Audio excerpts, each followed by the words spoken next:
देखिए, दिल्ली के ओल्ड राजेंद्र नगर का ये वही इलाका जहां पर 3 छात्रों की बेसमेंट में बनी लाइब्रेरी में डूबने से मौत हो गई। ये बताया गया कि लाइब्रेरी में अक्सर इसी तरह से पानी भर जाता है और ज्यादातर इलाके में यहाँ पर लाइब्रेरी में बने जो बेसमेंट में बनी हुई लाइब्रेरियां हैं वहां पर अक्सर बारिश के बाद यही आलम दिखता है, यही तस्वीरें दिखती हैं।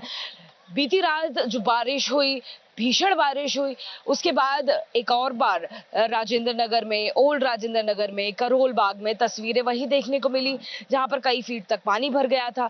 लेकिन अब उसके बाद क्या बदलाव हो रहा है, क्या कोई सुधार हो रहा है, तो सुधार की तस्वीरें भी हम दिखा देते हैं। सुबह से जो नगर निगम के का काम है ये चल रहा है, एमसीडी के जो लोग हैं वो निकासी को किस तरह से साफ कर रहे हैं वो आपको तस्वीरों में समझ आ जाएगा। इस इलाके का जो ड्रेनेज सिस्टम है वो बेहद खराब था। ये ओल्ड राजेंद्र नगर की तस्वीरें हम दिखा रहे हैं और बदलाव और सुधार की कहीं ना कहीं ये तस्वीर नजर आ रही है।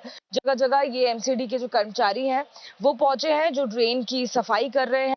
ड्रेन की निकासी पूरी तरह से बंद हो गई थी और किस तरह अब उसे खोला जा रहा है। यहाँ मिट्टी और बालू की जो मोटी परत है वो निकासी पर जमा हो गई थी, जिसे निकाला गया है। आप देखिए पूरी मिट्टी आपको यहाँ दिखाई देगी। साथ ही बाहर की तरफ हम ये निकासी आपको दिखा देते हैं। ये जो अब सरिया दिखाई दे रहे हैं, ये रास्ता दिखाई दे रहा है पानी का जाने का, ये पूरी तरह से यहाँ पर ब्लॉक था। यहाँ पर बालू मिट्टी की मोटी परत जमा हो गई थी जिसे सालों से साफ नहीं किया गया था। अब हल्की सी बारिश और यहाँ पर स्विमिंग पूल जैसे हालात बन जाते थे और पानी जमा हो जाता था, क्योंकि पानी निकलने के लिए कोई तरीका ही नहीं था, कोई निकासी ही नहीं बनी हुई थी। ऐसे में अब ये बेहद जरूरी था कि इस जगह की और इस पूरे इलाके की सफाई की जाए।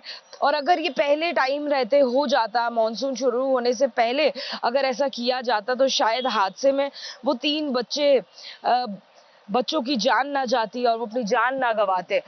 यही काम अब किया जा रहा है जो पहले भी किया जाना चाहिए था। अब देखिए कितनी सारी मिट्टी जो है इस इलाके से ड्रेनेज की सफाई में निकली है। ये जो रास्ता है ये सरिया आपको दिखाई देंगे बाहरी तरफ में और ड्रेनेज को यहाँ पर साफ किया गया है। दूसरी तरफ की भी तस्वीरें देख लीजिए।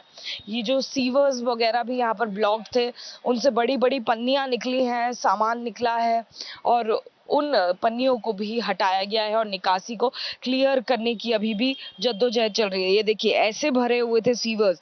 ये जो सीवर का जब ढक्कन हटाया है तो उसके नीचे ये सामान निकला है, यानी पूरी ऊपर तक ये सीवर भरी हुई है और इसमें ऊपर तक मिट्टी भरी हुई नजर आएगी जहां से पानी जाना संभव ही नहीं है। दूसरी तरफ की भी तस्वीरें दिखा देते हैं। अभी जब इसकी सफाई होगी तो आपको जो तस्वीरें हैं वो वैसी नजर आएंगी जैसे कि अभी हमने आपको पीछे दिखाया, जहां सरिया और निकासी आपको नजर आ रहे हैं।